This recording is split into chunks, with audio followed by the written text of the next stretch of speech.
नमस्कार.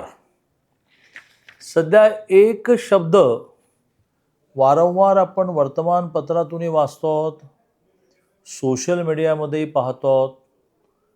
तो शब्द आहे SIR. अनेकांना असं वाटलं की SRA आहे, म्हणजे झोपडपट्टी पुनर्निर्माण, ज्याला आपण SRA म्हणतो, स्लम रिहॅबिलिटेशन. तर ते आहे की काय? तर हे निवडणूक यादी शुद्धीकरण आहे. या निवडणूक यादी शुद्धीकरणामध्ये आजच्या मितीला एकही जण मतदार नाही महाराष्ट्रातला, आणि नव्याने मतदार यादी तयार होणार. दर 20 वर्षांनी हे करावं लागतं. याचं कारण मतदार यादीमध्ये काही दुबार नावं निर्माण होतात, काही मयत झाले पण तरी नावं राहतात, पत्ते बदलले. तर ती एक अतिशय नावांमधले मिस्टेक असतात. ते अतिशय शुद्ध यादी करणं, त्याला म्हणतात SIR. मराठीमध्ये त्याला म्हणतात विशेष सखोल पुनरीक्षण मोहीम.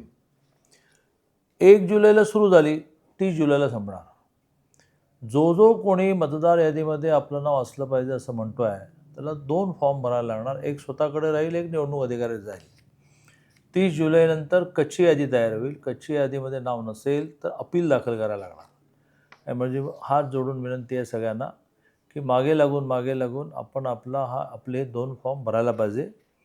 ते भरण्यासाठी प्रत्येक बूथला, म्हणजे 1000 संख्येच्या मतदारांना, म्हणजे 250 घरांना एक सरकारी अधिकारी नेमला आहे. That is called BLO, booth level अधिकारी.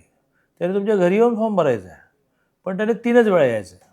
3 वेळा जाऊनही तुम्ही फॉर्म भरला नाही, तुम्ही त्याला सापडला नाही, तर तुमचं नाव मतदार यादीमध्ये नसणं याला तो दोषी नाही. या फॉर्मला एन्युमरेशन फॉर्म, गणनापत्र म्हणतात.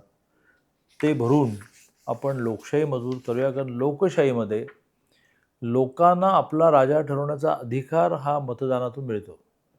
तुम्ही मतदारच नाही राहिला तर अधिकार कसा बजावणार? त्वरा करा. 30 जुलैच्या आधी आपले हे फॉर्म भरा. जय हिंद, जय महाराष्ट्र.